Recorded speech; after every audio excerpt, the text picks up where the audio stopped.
It's magic, y'all, and this framework works every time I work it. It's awesome, and I'm so happy to be here. So back when I was a master's student at Pace University in New York City getting my Master's of Science in Publishing, I took a class called Content Management Systems. And it was hilarious because the first week, my friend Lauren and I realized that the professor could not define a content management system without using the word content management or system. And it kind of like blew our minds. Like we had so much fun with that as like little assholey 24-year-olds. And when I got introduced to the word framework, I kind of thought the same thing because for a very long time, I didn't really understand frameworks. Like I just did not get them. I saw my client Rachel Rogers teach it in her, because I'm a client of hers, she's a client of mine. And so I saw her teach her frameworks and teach how to use a framework in a business. And I really honestly did not wrap my mind around how it was really going to work. I kind of understood it functionally, like how it would work for someone else. But for me and our business, because we're so in the weeds with our clients on creating these books and even the book proposals, that it kind of didn't make sense to me. Like, why would I make a framework and share it if I'm sharing like kind of what I'm doing on the inside, right? So frameworks always sort of puzzled me in that way. And part of that was that it was kind of like a content management system. Like no one could explain it without using the fucking words. Like, oh, a framework is a framework for, and it's like, well, that's not helpful, right? Like I still don't understand this. I even hired someone once to come speak to my platform building membership, which I no longer have. We'll have an episode on that someday. But and she even used framework to define frameworks. So I could never quite make heads or tails of it. Every framework I came up with kind of felt like it was missing something, or I felt like it was kind of fluffy or like not really real, or not super helpful to explain how you get a book deal and how, all of you who are listening to this, who want to get a book deal, who want to understand the publishing industry, how that's going to help you do that. Like every framework I made never really felt quite right until I came up with what I'm going to share with you today. And that is what I call the 3 Ps. So this is my framework, my intellectual property. So for reference, a link to the visual version of what I'm going to describe is in today's show notes, but please know this is my framework. I'm trademarking it and it's definitely protected. So FYI, so I've had people rip it off before and I'm just going to put it out there for everyone to hear on this freaking podcast that like y'all don't take this and copy it because otherwise I will get a lawyer on you. Okay, so before we begin, I'm going to go back to Rachel Rogers because I want to give her credit because this is how I first learned how to do this was from her company, Hello 7. And I'm going to present this in a similar way to how she presents her frameworks. And I'm not obviously copying what she's doing, but I just think it's really important as a creator and as creators and online entrepreneurs. We're all out on these streets. We're all using the same sort of marketing methods. And we're all using very similar things. But when I learn something from somebody, whether I'm iterating on it or not, I think it's super important to give credit where credit is due. So thank you, Rachel, for teaching me about frameworks. And I finally fucking figured it out. It only took me like 5 years. Okay. So thanks also to my team who has tolerated like 100 fucking versions of this. And also my husband, because I would just like be excited, but also be challenged. And he would just be like, I'm so sick of fucking hearing about publishing frameworks. Okay. So let's walk through this diagram. At the center of any framework is our goal. And for us, that is a book deal. So there are 3 really big components to get there. And these are what I call the 3 Ps. So I'll be sharing more about each of these 3 steps in upcoming episodes. We're going to break down each of the 3 Ps in an episode all onto itself. But for our purposes today, we're just going to talk about the framework overall. So the first P is potential. And this is your book idea, right? Does your book idea have potential? The next P is your platform. So this is your audience and all the ways that you can market, promote, and sell your future book. That is your author platform. You should be pretty familiar with that term. And then proposal, which is ultimately a business plan for a book. So those are the 3 Ps. Got it? Potential, platform, proposal. Okay, but wait, there's more. I love saying that. It reminds me of like being a kid and watching those like dorky local auto dealer commercials. But wait, there's more. In order to turn potential into a platform, you've got to have thought leadership. Also, to turn potential into a proposal, you've got to have unique intellectual property, which also helps with that thought leadership. Obviously, you're not like just leading thoughts that everybody else has, right? And all of that helps with sales, not necessarily of your book, but everything else you offer. So, your coaching, your courses, even your free content, if you write a really popular newsletter or have a really popular podcast, or maybe, you are the one person who's still making up blog work. If you are, amazing. But all of that is what turns a platform into a proposal. So, like I said, we're going to go into each of those way deeper in upcoming episodes. We're really just flying high today. So for now, think of those 3 Ps, right? Really focus on potential, platform, proposal. So potential is your book idea, platform is your audience and how you're going to promote the book and sell it, and proposal is what agents and publishers need to give you a book deal. It is like the function, right? It is the ask. So now we can take another step. So outside of each of the 3 Ps are the 3 necessary conditions that need to be met in order for you to have a viable project for a future book deal. So I'm going to warn you and say that these might not make sense right away, and that's all right. Again, we're going to dive deeper in the next few episodes, so don't worry, you're going to learn. I just want to make sure I'm not overwhelming you with information. There is so much to learn when it comes to book publishing. I mean, all you have to do is ask my husband. He knows more about it, but he still knows nothing. So let's dig in.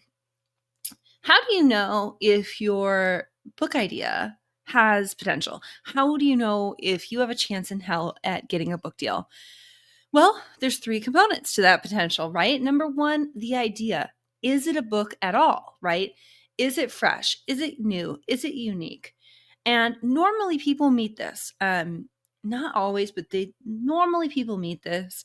The second thing is market. Is the audience big enough? Are they book buyers? So this is often where people start to fail, right? If you're writing something super duper niche, you could have a valid book idea on your hands, but it's not valid for traditional publishing because it doesn't have a big enough audience. And are those people book buyers, right? A lot of times people come to me with great ideas for books that could be better apps. Great idea. Those people aren't book buyers. They're app downloaders or they're subscription people, right? They're not necessarily readers. And then the last point is comps, meaning comparative and competitive titles. Have books like yours worked, meaning that they've sold both to publishers and to readers? Have they been commercially viable? Okay, so those are my top 3 again for potential. I'm going to recap because I think it's useful. So, how do you know your book has potential? Well, first, is it a book? I remember I had a client or potential client approach me about a book that I don't want to blow his spot up here, so I'm going to try to be nice about it and also use a different sport and kind of a different thing. It would be the equivalent of raising up those plastic shields at a hockey game. He was like, oh, those hockey shields should be I don't know, 6 times taller. And I was like, that's a great idea. It's not bad. I agree. People shouldn't be concussed from a puck, right? And God knows they throw sticks sometimes, but that's not a book. No one's going to read a 300-page book about why we should raise the hockey plastic dividers, right? It's just not a book. Most often it's not as wild as that. It's more oh, that should be a magazine article, or oh, that should be an essay, or that should be an op-ed is often the case, right? So is it fresh, new, and unique? A couple of months ago, I had somebody talk to me about a sober curious trend. And while it's a super valid book idea, there's already so many books out there. She's behind the curve in a lot of ways, right? So she's going to have to come up with a fresh take on the sober curious movement, because if she was just doing a sober curious book, that market has already been relatively saturated and topped out. Speaking of market, is the audience big enough? Are they book buyers, right? So there is a thought that men don't buy books. That's not actually the case. I've looked up statistics on this and we're going to talk about it more. But men don't buy as many books, right? So when we're thinking about like maybe it's a straight romance written for men, that's not going to be as big of a market as if it was a straight romance for women, right? So we want to make sure we have a big enough market. And usually that means like millions of people because not everybody in your target market is going to buy. So if your target demographic is like 10 million people, then we can expect that we might actually be able to get, a decent sell through, even with a 1% margin. Right. But if it's only like 1 million or 500,000, then the numbers start to go down and publishers aren't interested when they don't think they can sell that many books. And then comps, meaning comparative and competitive titles. So have books like yours worked? Have they sold, right? If publishers have invested a lot of money into outdoorsy memoirs by fat women, for instance, and they haven't sold, then a publisher's not likely to buy another outdoorsy memoir about fat women, at least not right away. And so we want to look at our comps, and we want to make sure also that we're not comping to celebrities or stars. Like you are not Brene Brown, you are not Glennon Doyle, you are not Adam Grant. And so why put yourself in comparison with those people? When we can usually find someone that's more apt and more accurate who is sold well, but not exceedingly well. We'll talk about comps a little more, but that's general. So let's back up to the 3 P's. We talked about potential. Now we're going to go into platform. Let's talk about 3 things you need to have an author platform. The first thing is direct audience. How many people can you market your book to completely on your own with absolutely no help? Like, who can you directly reach out to? And this is why celebrities get book deals, right? Is because, they have a direct audience, they have fans. I bought Miranda Lambert's cookbook. Have I read that book? No.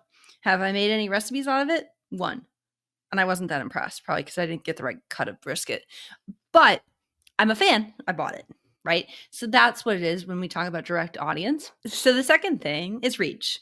If you asked everyone you knew to promote your book or, to schedule you to speak or show up, on a show or be featured in media or podcast, how many people would you be able to reach, right? How many people would that be?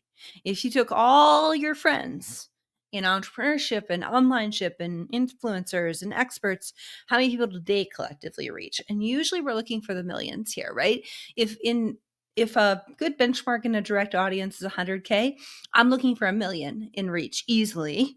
And some of our other people, we currently have a list of like who has the biggest platform among our clients. And I think someone is at like 50 or 70 million in terms of reach. So just let that land for you. Okay. Number 3, conversion. Do you have evidence that people bought similar things from you before, preferably at a much higher price point? So a lot of times for our clients who are coaches, we benchmark. We say, hey, this book is going to be $30 and their coaching program at minimum is $500 or $6,000. It's one of my clients, right? At the time she started at 6K. And it's like, most of her people can't afford 6K. Most of the people in her audience can't afford 6K, but people are buying it from her. And so the people who can't afford it are buying from her. So she has proof that she's converted. A couple of our other clients do low cost digital products and they're selling gangbusters. They're selling, $3, $4, $5 million worth of sales. That means like people are buying their stuff, and that matters to a publisher because they want assurances that not only can you sell this stuff, but people are going to buy it. And last, proposal. So let's go into that, right? Let's talk about the 3 things there. This is simple, but it is also what takes my team 6 months or more to do for our clients. So it's that classic, yes, this is simple, but it's certainly not easy. So a proposal has 3 components as well. The first is editorial content. It's usually chapter summaries and a sample chapter. The second is a plan for marketing and sales, basically how you're going to sell the book and why, you're a good bet. And 3 is a sales pitch. And just so you know, I'm never, ever, ever going to do a podcast episode about how you should write a proposal because that's what I do with my clients. Also, for what it's worth, I've never seen an author written proposal that I didn't want to tear to shreds. Like, I think it's worth any author's time who wants a traditional book deal to hire me or someone like me. It's a document you have to do once. You really have to get it right. It's like American Idol, except you're not showing up. You have to nail that audition in a fucking PDF. It is incredibly difficult, and I am exceptionally good at it. So just let me do it. Seriously, just let us do it. Also, I've got to pay my bills too. So if I was going to tell you how I do everything, that doesn't really make sense because this podcast is free. So take what you're going to get and enjoy it. I hope you really enjoy it. And if you have questions, let me know. Okay. So over the next 3 episodes, I'm going to be distilling the fuck out of this framework. You are going to want to subscribe after these first 4 episodes so that you don't miss a beat. But to recap, we're going to go very quickly. The 3 P's are potential. Is your book a book? Platform. What's your audience? What are you bringing to the publisher, right? And last is proposal. Like this magical document that goes to an agent and goes to a publisher without you even being there and convinces them to give you hundreds of thousands of dollars. It's magic, y'all, and this framework works every time I work it. It's awesome, and I'm so happy to be here. So until next time, cheers to your success.